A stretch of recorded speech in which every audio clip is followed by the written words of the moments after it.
Βαγγέλη Τσογιαννόπουλος. Έχει πάρει καλό ψάρι. Ναι, Παπαδάκο, χαμογέλα, Βαγγέλη, γύρω να σε δω. Τελικά, ο θρύλος εξελίσσεται να είναι ο κύριος Βαγγέλης. Ο Βαγγέλης θα κάνει τα κεφαλάκια του.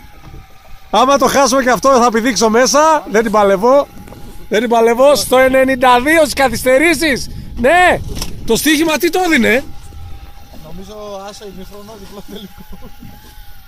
Όταν σας λέω για το Ιντσίκου μαλάκες, ζωντανή σουπιά έχω στο Ιντσίκου πήγε με τα γάμισο. Αυτό είναι αλήθεια, αυτό είναι αλήθεια, το πιστοποιώ και εγώ. Βγάλε να δείξουμε τη σουπιά.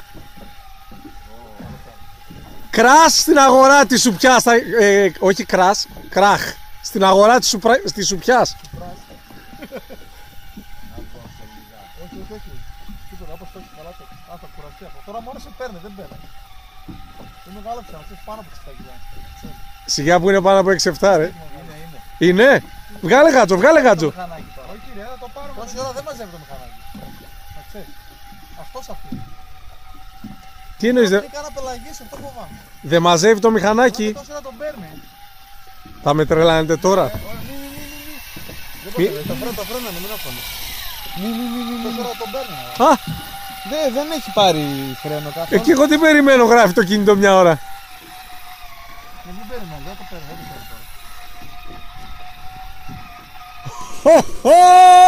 Κλαίω! Άμα το χάσει θα σε σκοτώσω, αλήθεια σου λέω.